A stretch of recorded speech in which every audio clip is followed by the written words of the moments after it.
পানীত উপঙিছে শ শ আধাৰ কাৰ্ড।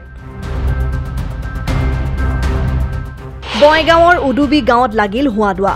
বঙাইগাঁও জিলাৰ উডুবি গাঁও পঞ্চায়তৰ অন্তৰ্গত সুতিৰমুখ গাঁৱত নিশা হঠাৎ লাগে হুৱাদুৱা। গাঁওখনৰ কিছু লোকৰ আধাৰ কাৰ্ড উদ্ধাৰ হয় আবদ্ধ পানীত। উপঙি থকা অৱস্থাত উদ্ধাৰ হোৱা আধাৰ কাৰ্ডক লৈ তীব্ৰ চাঞ্চল্য।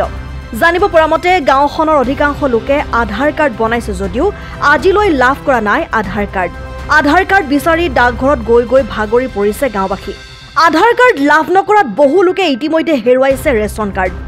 হঠাৎ গাঁওখনৰ বাঁহগছৰ তলৰ এটা গাঁতত পানীত উপঙি থকা অৱস্থাত উদ্ধাৰ হয় কিছু লোকৰ আধাৰ কাৰ্ড। ৰাইজৰ সন্দেহ কিছু আধাৰ কাৰ্ড উদ্ধাৰ হৈছে যদিও পানীত ডুব গৈ নষ্ট হৈ গৈছে শ শ আধাৰ কাৰ্ড। কোনে কি কাৰণত আধাৰ কাৰ্ড নষ্ট কৰিলে সেয়া ৰহস্যৰ আৱৰ্তত। ইতিমধ্যে গাঁওবাসীয়ে কাষ চাপিছে আৰক্ষীৰ তদন্ততহে ওলাই পৰিব আচল ৰহস্য। ৰাইজৰ দাবী প্ৰশাসনৰ লগতে আৰক্ষীয়ে এই ক্ষেত্ৰত উচিত তদন্ত কৰি দোষীক কৰায়ত্ব কৰি দৃষ্টান্তমূলক শাস্তি দিয়াৰ ব্যৱস্থা গ্ৰহণ কৰিব লাগে। আমি বুলু মেম্বাৰক সুধিব গৈছিলো যে এই কাৰ্ডবিলাক তহঁতে পেলাইছা নেকি? কয় মইতো পেলা নাই। ভিজা ভিজা কাৰ্ডবিলাক বহুত মানুহ উঠাই লৈ গৈছে আৰু কৈছে যে এইবিলাক বুলু মেম্বাৰে পকাৰত পেলাইছে, সেইকাৰণে আমি উঠাই দি আছো। বুলু মেম্বাৰে কৈছে না তোমালোকে সত্ৰমি কৰি মোৰ এই আধাৰ কাৰ্ডটো পেলাই দি তোমালোকে কৈছা যে তুমি পেলাইছা। এনেকা কৰি আমাক ঘৰৰ পৰা ওলাই দিছে।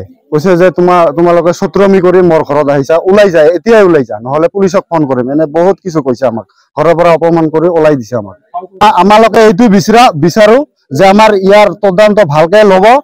আধাৰ কাৰ্ডবোৰ সি ক'ত পাইল আৰু কেনেকে এইটো পেলাল পকাৰত, এইটোৱে আমাক তদন্ত কৰি দিব লাগে। হেমন্ত মামাৰ ওচৰত এইটোৱে আবেদন যাতে এই আধাৰ কাৰ্ডবোৰ কিয় পেলাল আৰু কিয় এনেকে কুৰাব লগা হ'ল, হেমন্ত মামা যাতে ইয়াৰ উচিত তদন্ত লয়। মইতো ঘৰত নাছিলো, আমাৰ গাঁৱৰ এটা মানুহ আহিছে, আপি মানুহ ইফালে কাম কৰিব আহিছিলে। আমাৰ ঘৰ অলপ ফাকতে, মেম্বাৰৰ ঘৰৰ ওচৰতে এটা পাগাৰ আছে, তাতে আহিছে। আমাৰ ইফালে আমাৰ গাঁৱৰ এটা আপি কাম কৰিব আহিছে খেতত, কাষতে দেখে আধাৰ কাৰ্ড বিলাক ভাহি ইফালে যাই আছে। তাই উঠাই লৈ গৈছে, যাই এনে কৈছে এটা কাৰ আধাৰ কাৰ্ড? মই দেখিছো এইটো আমাৰ মাৰ আধাৰ কাৰ্ড। তাৰপৰে মই তাৰ ঘৰত আহি কৈছিলো যে আধাৰ কাৰ্ড খান কিয় ফেলাই দিছে? মই আনো নাই, মই ফেলাই দিয়া নাই আধাৰ কাৰ্ড। এই আধাৰ কাৰ্ড খানো তাতে পানীতে আছিল। কমসে কম 500-600 মানুষে এতিয়া আধাৰ কাৰ্ড পোৱা নাই আমাৰ গাঁৱত। এইখন কাৰ্ড মোৰ মায়েৰ আধাৰ কাৰ্ড। আজি 4 বছৰৰ পৰা 2020তে আধাৰ কাৰ্ড খান ওলাইছে। ইয়াৰ তারিখ লেখা আছে।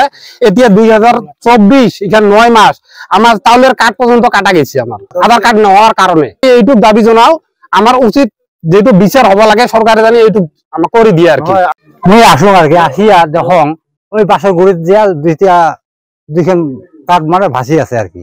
এই আধার কার্ড ভাসি আছে, মই তুলে নিয়ে আসলো আর কি। ওই বাসের গুড়িত পাশে যা ভাসি আছে, আমি এহাটো পানি আমি তুলছো আর কি।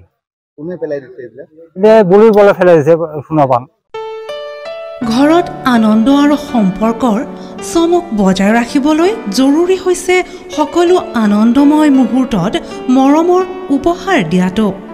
সেইবাবে মধুশ্ৰী জুৱেলাৰ্ছে আনিছে সকলো ৰঙীন ক্ষণৰ বাবে বিশেষ গহনা।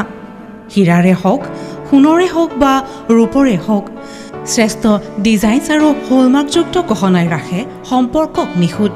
তেনেহ'লে আজিয়ে আনক আনন্দ মধুশ্ৰী জুৱেলাৰ্ছৰ সৈতে।